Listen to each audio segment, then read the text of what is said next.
But today we'll be focused on these management practices. So first, livestock production is really important. So we're going to focus today on ruminants, everything that is daily cows or small ruminants like goats, sheep, you know. But we are going to focus mainly on animal feeding. There's 6 standard operating processes that are really important when raising animals or livestock. Those are animal health, transportation, pesticide control, biosecurity, and staff training. But today we are going to focus on animal feeding. That is one of the most important. So the objective of the producers when feeding animals is to get the livestock to gain weight over time. The management practices that grant competitive advantages are really important to keep down the production cost and to utilize resources in an effective way. So we are looking to manage the forage or the pasture land in an efficient way. In that way, we can get production and reduce the inputs to attain these goals. So we are going to focus on management practices that increase the net profits of the production. And the question that we have to do today is like, what determines the performance of animal production? But there are many factors that determine that performance. Those are the quality of the pastures and the species of plants, species of animals. Improved pastures, that's when we need to seed new grasses or new legumes in the field, but that one requires investment. But the most important is the management practices. If you have already established grasses, native grasses or naturalized grasses in your farm, you have to manage them in order to get good production and good grazing or pasture lands. The management options to increase production when grazing includes forage inventory, that we are going to discuss all these topics in the presentation. So this is summarizing the topics that we are going to discuss. So forage inventory, improve tropical forages, manage stocking rate and the grazing pressure, establish a proper rotation plan, soil sampling and fertilization plan, and the nutritional quality of forages, including nutritional analysis of the forage.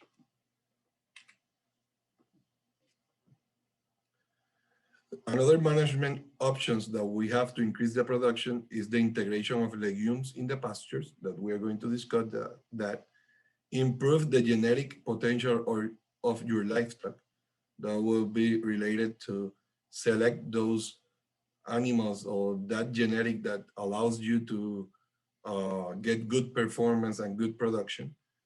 And also the irrigation, that is really important during these times of changes, you know, the climate change. And the droughts are really common now in the tropics, in the Caribbean. So we have to work to get better irrigation systems or better storage of water. There's many factors limiting the production, but we are going to discuss today the 4 more important factors that limits the production of grasses or legumes for our livestock. The first factor limiting production is the edaphic factors. And edaphic factors are everything that related to soils.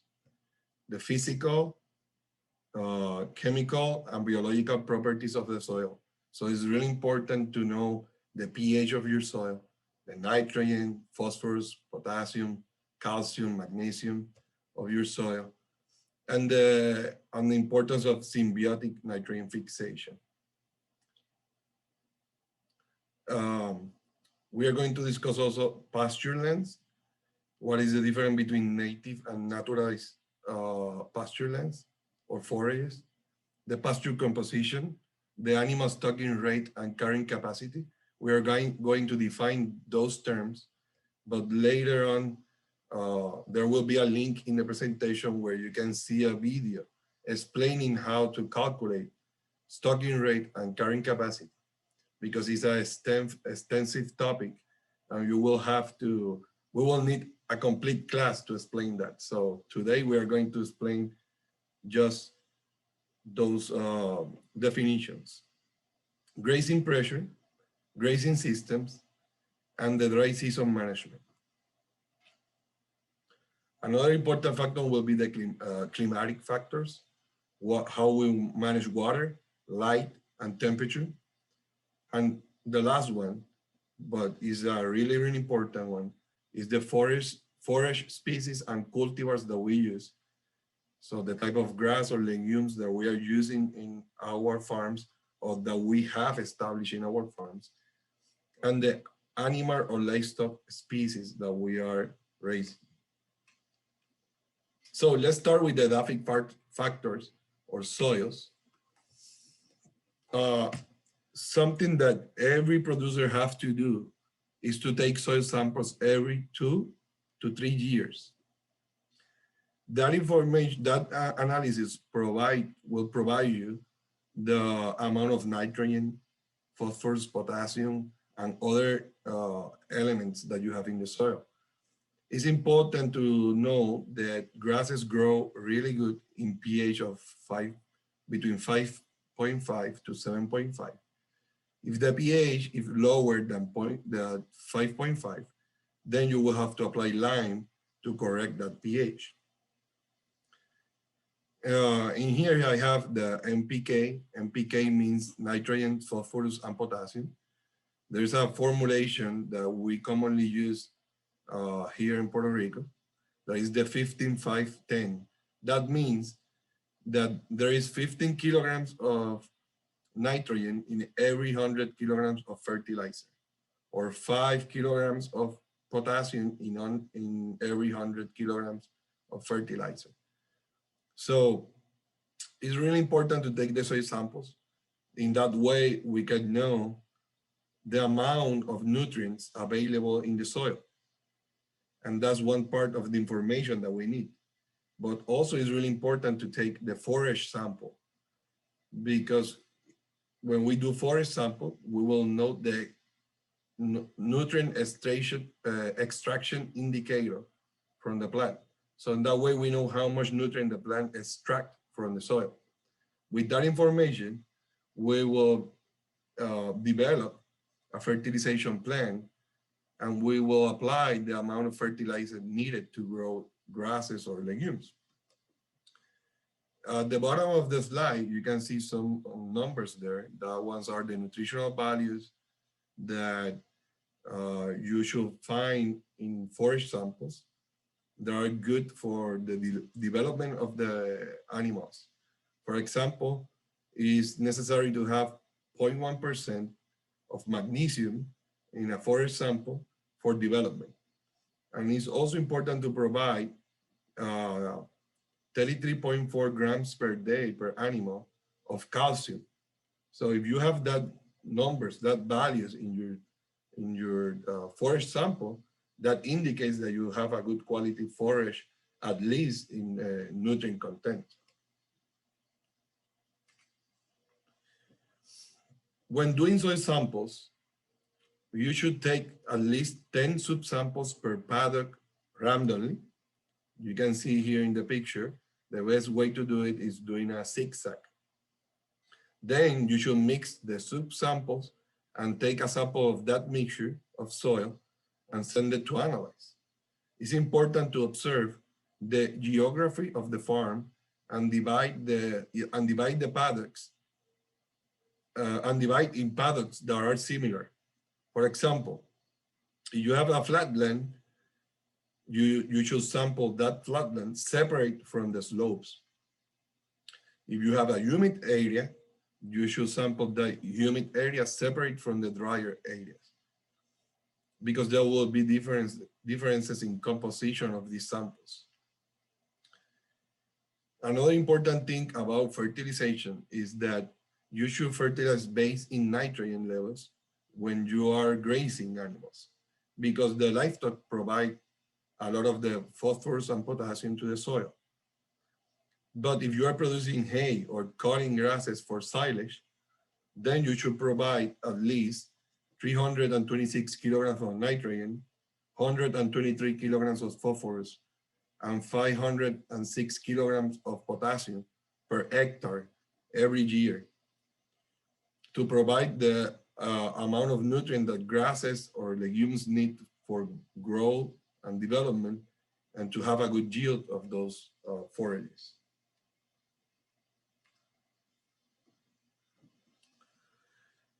There's some factors affecting the forage yield. And forage yield is very important because it will determine the amount of animals that you can raise in your farm. So how and when to apply fertilizers? Then you should divide the total amount of fertilizers that you will provide in 1 year in 5 to 6 applications during the year, every 2 to 3 months. Why? Because if you provide all the fertilizer at once, you will increase the losses and the runoff or leaching of that fertilizer, and the plant will not be able to use it. So you have to give it in different applications during the year. Apply the nitrogen only. Apply nitrogen only if phosphorus and potassium levels are high in your soil sample, then you only have to provide nitrate. And the most common fertilizer that we use to provide nitrogen is urea. You can also use animal manure or compost to provide organic matter and nutrients. But in that case, you will have also to send samples of your compost or the manure you have in the farm to analyze, to know how much nutrients are available in that compost or manure, and then you will know how much kilograms of the manure or compost you will have to use to fertilize. It's important to apply fertilizers when the soil has some moisture in the soil, or you have to irrigate after applying, because chemical fertilizer can cause mechanical damage to the plants. It can burn the plants. So it's important to have moisture in the soil so it can go to the solution, to the water, and plant can uptake that nutrients. Another important topic in soil fertility is the use of legumes for fertilization. Legumes can do symbiotic nitrogen fixation. And symbiotic nitrogen fixation is when rhizobium bacteria that can be in the soil or can be inoculated in the soil, that rhizobium bacteria can fix atmospheric nitrogen, and plants will provide to the bacteria carbohydrates. For example, we have a picture here on the top right of your screen. That one is sun hemp. The scientific name is Crotalaria juncea. And that plant is able to fix 150 kilograms of nitrogen per hectare. And so there's a huge credit of nitrogen when we plant this type of crop. Crotalaria juncea or sun hemp can be used as a forage for dairy cows or goats or sheep. And it provides a lot of protein for the livestock. Also, this type of plants like Crotalaria helps to control nematodes in the soil, because this plant produces some alkaloids, and the alkaloids immobilize and kill nematodes in the soil. So it also helps to control some pests and diseases in the field, and provide many other ecosystem services. You can see in the picture at the bottom of your screen to the right, that ones are the nodules of the rhizobium bacteria. if you open one of these nodules and they are like red color or reddish, that means there's a active rhizobium that is fixing nitrogen. And this is a really good indicator to know if you have rhizobium present in your fields.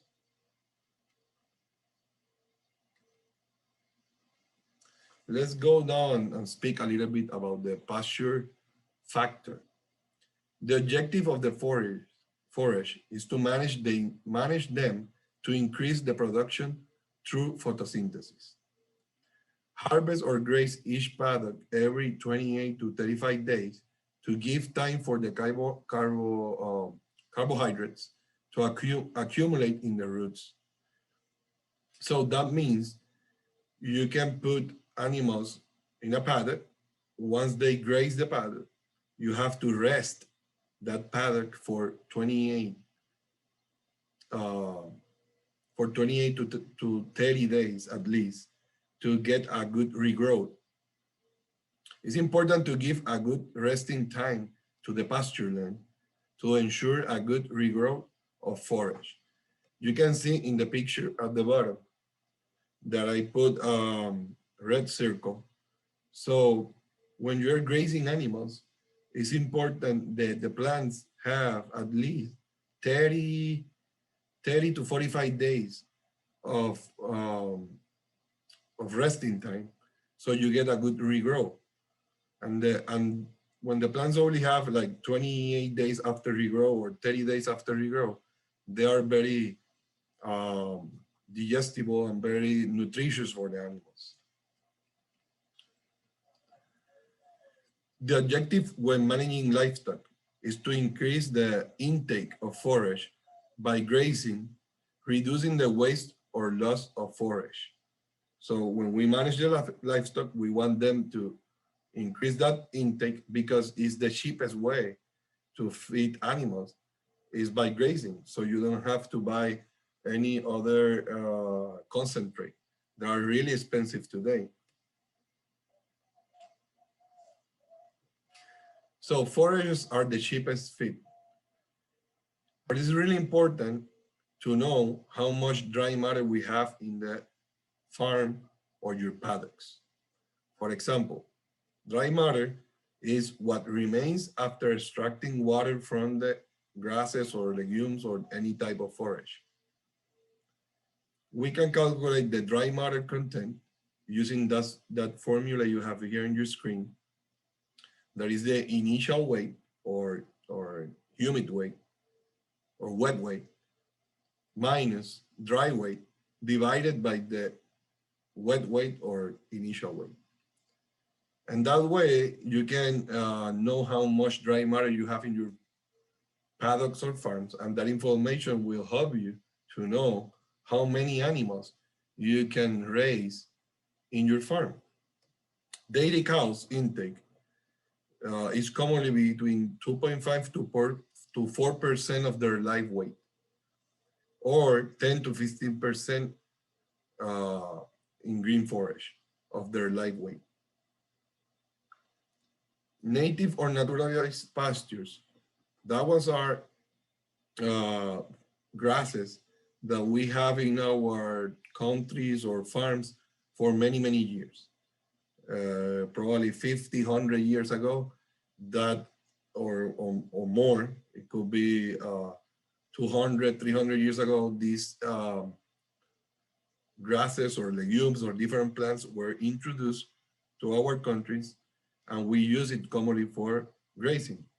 So this type of tropical grasses, mainly tropical grasses, tend to have low nutritional quality and low metabolized energy.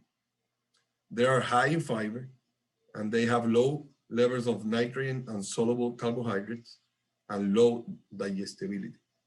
That's why sometimes we recommend to plant new grasses or legumes that we name or we know them as improved grasses or improved tropical grasses. Later on in the presentation, you will have an example of one of those improve tropical grasses. So what we should know about the farm or the pasture to make a good management of the pasture land. The first thing that we have to do as a producer is to do a pasture inventory to know the composition of the grasses in your farm. In that way, you will know the forage species that predominate in the farm or paddocks. And this inventory, you should do it every 2 to 3 years because it will provide you the information if you are managing correctly your farm. Because if it change over time and you are having now more weeds or different type of grasses, that means you are doing an incorrect management. So the inventory allows calculating the average production of dry matter in the farm or paddocks. Grasses only persist if the soils are very fertile or if they are fertilized. Grazing helps in fertilizing because animals, when they are grazing,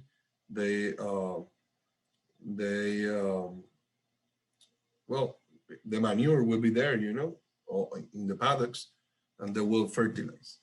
Randomly, you should harvest 1 square meter in the paddocks in different areas of the paddock. It should be done in the rainy season and in the dry season because the amount of dry matter that farms or paddocks produce, it will change in the rainy and the dry season. So the way to do it is you should randomly throw a square meter in the paddocks, and then you should cut the grass inside the square meter, and you should weigh it and get the wet weight. Then you should dry it in an oven for 48 hours at 70 degrees centigrade, and you should weight again the sample, the dry sample, and then using the formula here in this slide, you can calculate the amount of dry matter, and that indicates how much dry matter you will have available for your the livestock. Another way that we use for research, and also some farmers use, is using the forage measuring plate.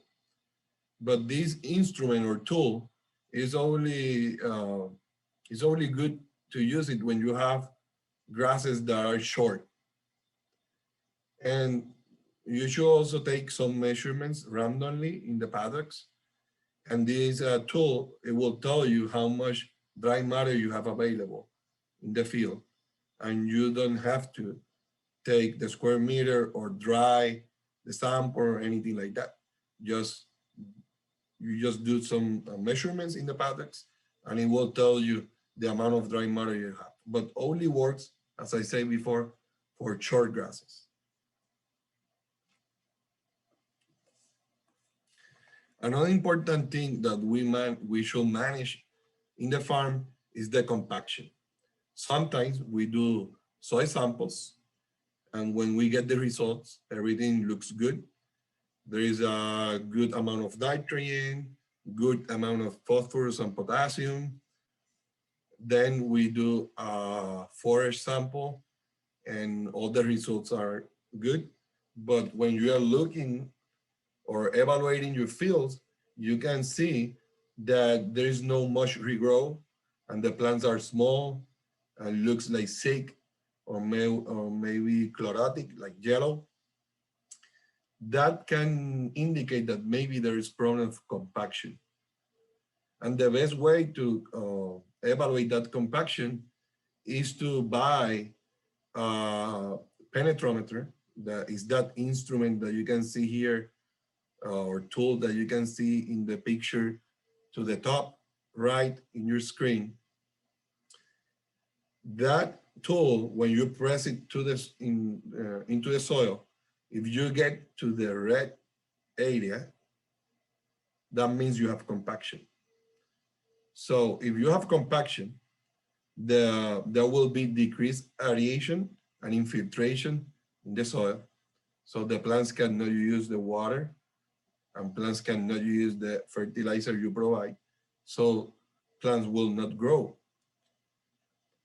Also, compaction can be caused by the livestock, cows, or it can be caused also for when you use like heavy equipment in the fields. So the best way to reduce that compaction is using in the case of grazing lands, you know, is the best way is to use eco plow. The eco plow is that implement that you can see there in the picture at the bottom. That implement is also available for animal force.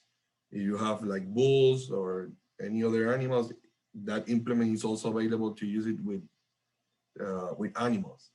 So the EcoPlow has like a metal pole that goes into the ground and opens the ground and destroy that compaction layer, and that will allow air and water and fertilizer to go into the soil so the plants can grow.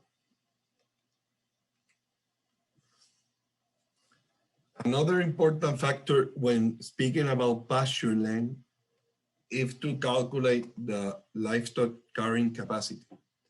And the livestock carrying capacity is defined as the average number of animals that can be productively maintained on a unit area for a given grazing period without causing the grassland to deteriorate. That carrying capacity will be affected by soil type, chemical, physical, and biological compositions of the soil, the climate, the pasture management, and the forage species. Today, we are not going to explain how to calculate that because we will need a complete class for that.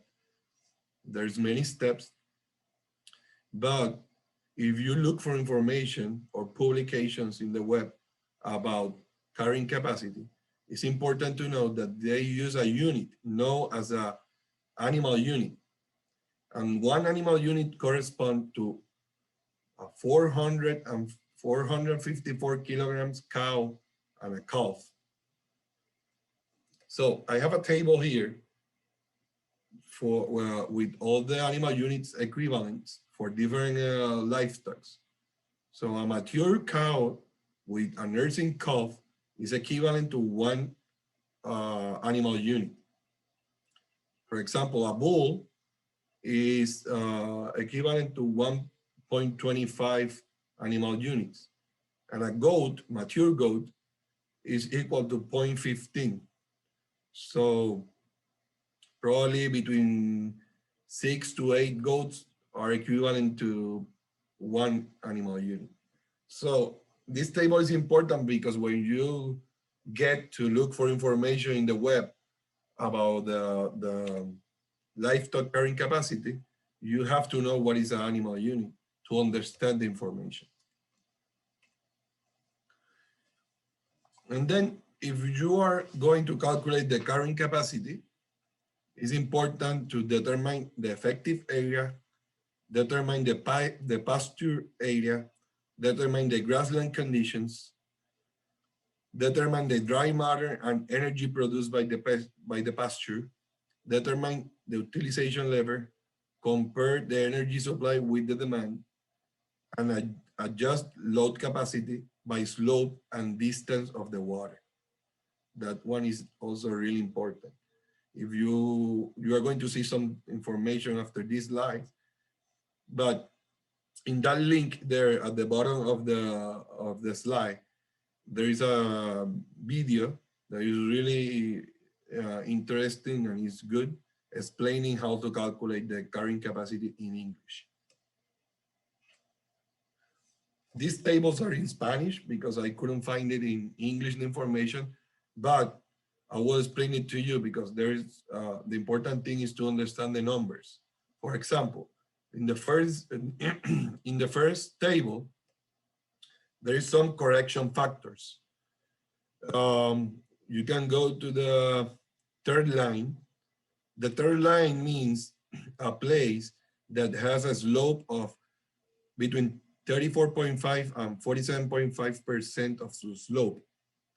If you have paddocks or a farm that has that type of slope between 24 and 47%, means you have to reduce the amount of animals in that paddock by 50% because they cannot utilize the whole amount or the whole area of the paddock for grazing because of the inclination. Also, it's important to have a good water source for the animals so they can drink water. And you should have a good water source for drinking every 1.6 kilometers. If you have a drinking source of water every 3.2 kilometers, that is not a good place for livestock or for raising animals. So you have to provide water to the animals, and there should be a good drinking spot every 1.6 kilometers.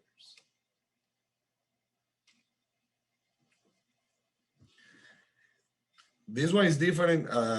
This factor that we are going to discuss now is the stocking rate and is different from the carrying capacity. Stocking rate is the relationship between the number of animals and the area of the pasture they occupy in a given time. Using the stocking rate, you can calculate the amount of paddocks you need for the amount of animals you have. The animal's load or the animal load is determined throughout the carrying capacity. Loads greater than the adequate will give you problems of overgrazing. The solution to reduce that overgrazing is to reduce the number of animals or to reduce the time of the time the animals are on that paddock. If you reduce the number of animals, you will increase the available dry matter. The females will improve the physical condition and it will increase the pregnancy. And you will have weanings of the weaning of heavier animals.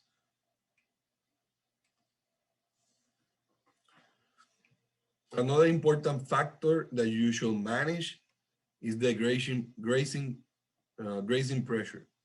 The level of grazing of pastures by animals varies by selection and height of cut. The higher the stocking rate, the greater the grazing pressure. So to manage that high grazing pressure, we should look to the grazing pressure because it can affect the regrow rate and may affect forage growing point. For example, one common grass in the tropic is the Guinea grass. And Guinea grass has high growing points. So if you allow animals to graze that Guinea grass really close to the ground, you will eventually kill the Guinea grass because the animals are eating that growing points.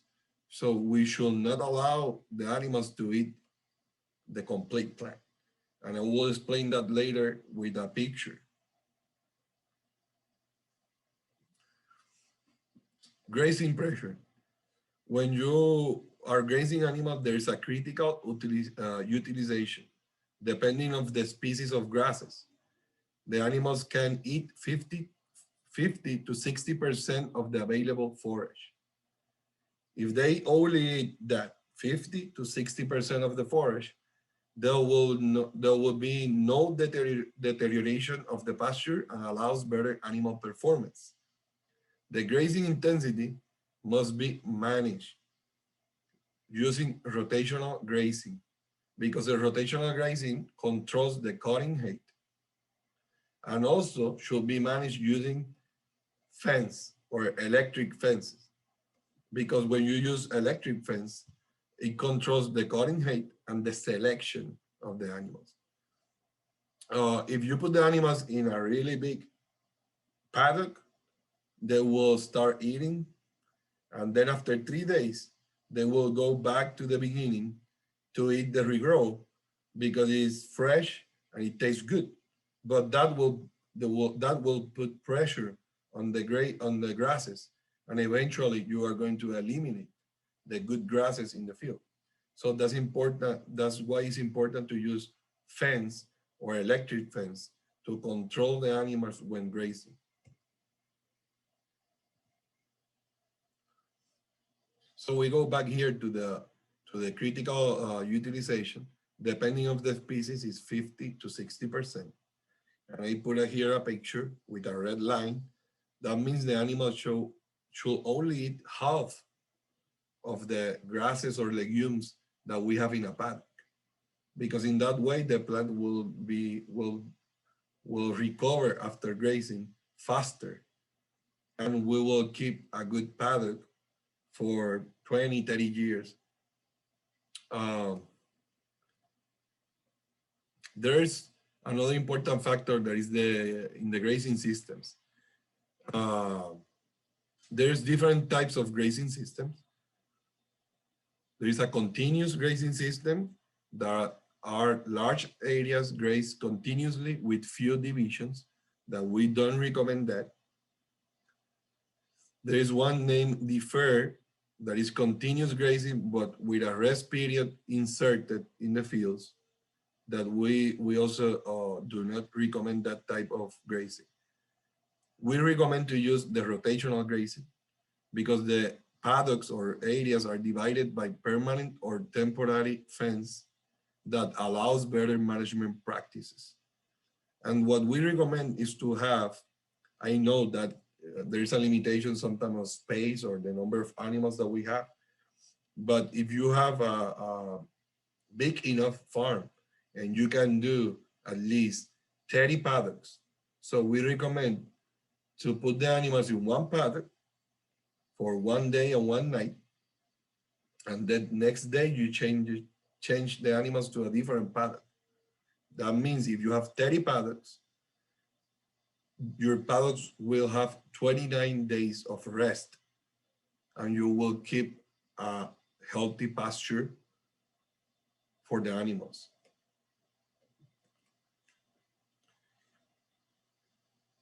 The goals of rotational grazing are longer resting time of the pasture, so the pasture can recover and has good yield, less occupation time to reduce also the compaction, better use of the pasture, increase the production, minimize compaction, as I say, distribute the nutrients, and facilitate the management practices of the farm.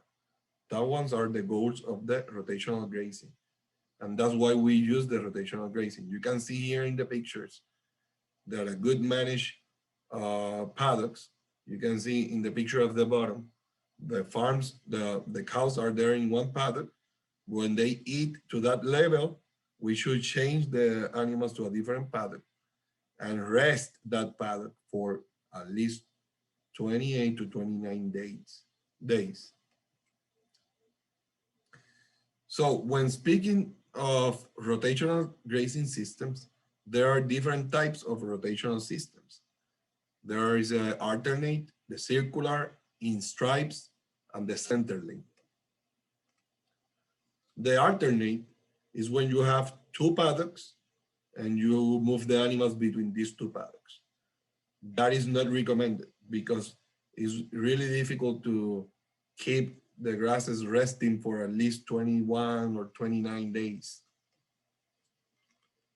The circular or radial grazing system is also, it can be used, but it's not recommended because the water and the shade for the animals is located in the center of the paddocks.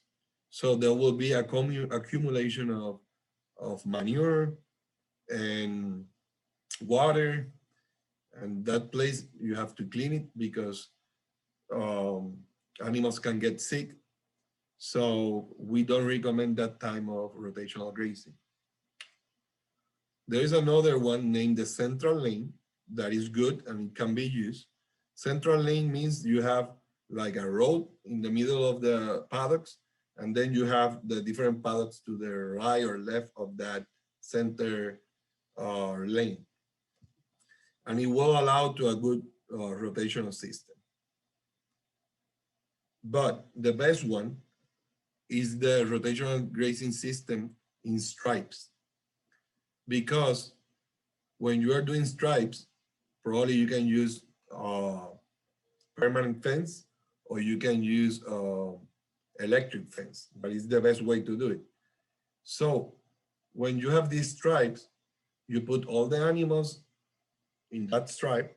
They will eat maybe for 1 day or maybe half day, and you keep moving the electric fence, and they will be eating fresh pasture every time you move the electric fence. So you reduce the losses, because the animals, when they walk through the pasture, they will kill some of the grasses, you know, and they will cause losses of 30%. So when you lose electric fence, it's really good to utilize the grasses in effective way.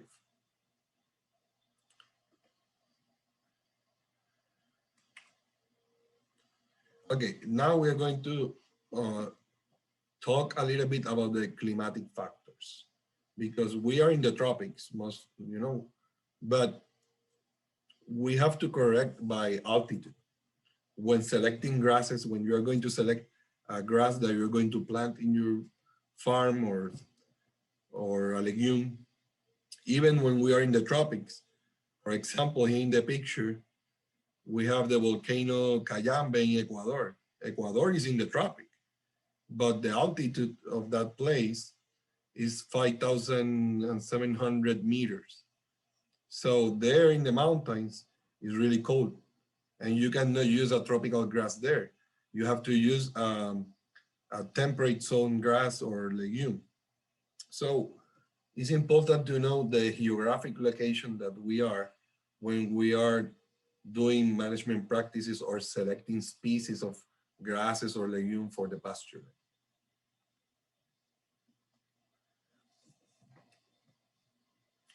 Another climatic factor that is important to manage in the dry season, mainly in the tropic or commonly in the tropics, we have 2 seasons. We can say it's the dry season or the wet season. Grasses grow better during the wet season, that commonly is also the summer. So during the months of June, July, August, September, October, November, grasses grow really fast. And there is a high production of dry matter. During these months, it's difficult to produce hay because we get more rain, and it's difficult sometimes to produce silage. But during these months of high production, we should conserve forages as a hay or as a silage, because it's when we have a lot amount of dry matter. So when we get to the dry season, we will have available grasses as hay or silage to supplement the animals or the livestock. But also during that time is the best time of the year to do new, to plant new paddocks or to plant new species of grasses in your farm. If you're going to establish a field with grasses or legume, it's really good to establish during the summer. So during the dry season, we should know, as I said before, our carrying capacity in the dry season, because in that way we can change the stocking rate. If we get a drought, probably we have to sell some animals or change the stocking rate. We should also schedule the birth of animals or livestock to during the months of grass abundance. Also, we should do some supplementation if there is a drought. So we should have hay or silage or other feed to keep these animal weight. If you have resources available, it's important to have irrigation. And as I said before, have some conserved forages like hay or silage to keep these animals during the dry season. So the carrying capacity and the stocking rate is really important to calculate during the dry season and the wet season, so you can adjust the amount of animals that you can raise in your farm during both seasons. In March 23, we are going to give a presentation about silvopasture. But silvopasture is a good way to manage livestock during the dry season because the bush or trees that we plant for in the silvopasture systems are a good source of forage and protein for the animals, and it keep the shade of the animals also, and it will help to keep the water in the ground also. So there are many ecosystem services that silvopasture provide when raising livestock. Another way to prepare for the dry season is to start planting in your farms improved forages or species, new cultivars of grasses that are tolerant to drought, that have better palatability, that have better digestibility, better protein. It's important to keep records of the precipitation of the animals. It's also important to store water. Yeah, it's important to make irrigation ponds. It's important to develop protein banks for the animals and cut and carry. So we can also select areas of the farm where we grow grasses, legumes, or different type of plants. And then we can cut these plants and provide that forage to the animals. But these places, we are not going to use it for grazing. It's just to grow dry matter that we will give to the animals during the drought season, during the dry season. Another important thing that we have to know is how to manage the solar radiation or the light. During the summer, there is a higher solar radiation. There's greater solar radiation in the summer than in the winter. And the sun tends south in the winter. And that will have an effect on plant vitality. So in the winter, the slopes facing south will have more solar radiation than those that are facing north. And those facing north will receive shade from the mountain itself. So that's really important, because if your farm is in a mountain and you have this type of effect, that you should observe that in your farm, that that slope facing south during the winter, you should have your protein bank or better grasses in that area of your farm, that one that is facing south, because you will have more production for your livestock. And then another important factor is the temperature, but tropical grasses tolerate heat. They have a C4 metabolism, so it remains efficient at high temperatures, the metabolism of tropical grasses. We should also select livestock breeds that tolerate to high temperature. Here in Puerto Rico, we are working with type of dairy cow that has short hair. So we're selecting those animals because those animals spend more time grazing under the sun, and they produce more milk, and they are less time resting than those that has longer hair.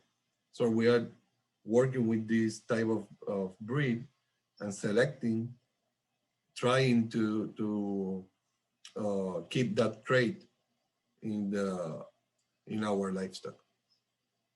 Higher temperatures cause more evapotranspiration, so that means we need more water, and that's important when working with silvopasture, because if we have trees or bushes that give some shade to the animals and the ground, will keep more water in the ground, and the animals will have better performance in the shade than in places that are too hot. Common species that we have in the tropics are the stargrass, the Pangola grass, Guinea grass. These ones are common names, and probably you will know these grasses by a different name, but that ones are really common. But most of these native grasses or natural grasses, including also the improved grasses, when we manage them,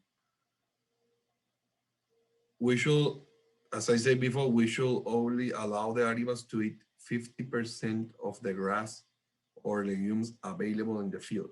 You can see in the picture at the bottom right, when animals eat or remove 50% of the volume or the biomass of the grass, grasses lost 2 to 4% of the roots, and that is okay. But if the animals eat more than 60%, then the grasses will lose more than 50% of the roots, and that eventually will allow grasses to, so you will be losing your grasses from the paddocks. So the animals have to eat only 50% of the grass or legumes available in the field. And a good way to manage that is to um, cut a piece of wood. You can put it in the field, stake. You can put paint or something in the wood, marking or uh, you put some paint so you can see where the animal, when the animals get to the 50% of that grass. So you put different marks on the field, and when you see all that red lines, for example, that the grass is touching that red line, that means they eat 50% of the field, and you have to remove them from there and put it in a different path. So some farmers do that. Another important management practice is to manage the forage nutritional value. How you do that? Well, that is very simple. It is, you have to know some concepts, like as grasses matures or they grow, the percent of leaves decrease, the percent of stems increases, protein and energy content decrease, fiber and lignin content increases, and grasses intake by the animals decrease. So in the picture to the right, you can see when these two lines intersect, that's when the grasses has maybe 28 to 35 days of regrow. This is the best point for grazing. If you allow the plants to grow too much, then the intake will be reduced and the animal will be eating grasses or legumes that are not nutritional for them. So as I said before, there's some grasses or tropical grasses that has been improved. And these grasses, we know them.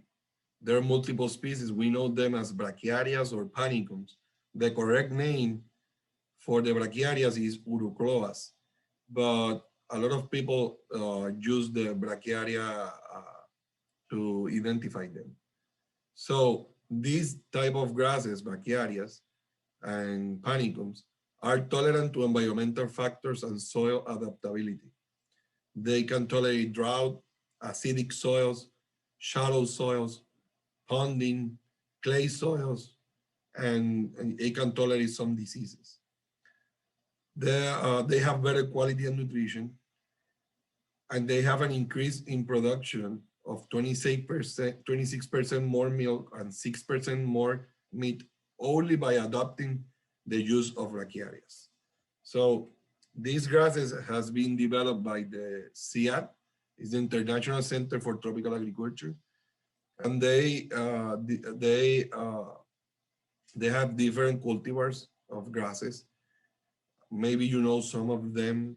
They are named mainly in Spanish, like camello, llanero, mulato dos, and Guinea grass mombasa. They produce high quality of dry matter with good quality. They allow to increase animals per unit area, and they adapt to the integration of legumes. I have an example here of Megathyrsus maximus, that is Mombasa, is Guinea grass. And this Guinea grass, it can has 14% of protein if we fertilize and provide water correctly. And this plant tolerates drought. So that's one of the examples, but there is more than 12 improved grasses that we can use to establish new new paddocks or plant these new grasses in your fields. There is also legumes. There is multiple species of legumes, but most of the legumes are native or naturalized in our countries. There's multiple species. Most of the legumes are tolerant to environmental factors and soil adaptability. They has more protein. They adapt to association with gramíneas or grasses. And some of the legumes are good to control parasites in the animals, because legumes has tannins on it. The tannins helps to control the parasites in some of the animals.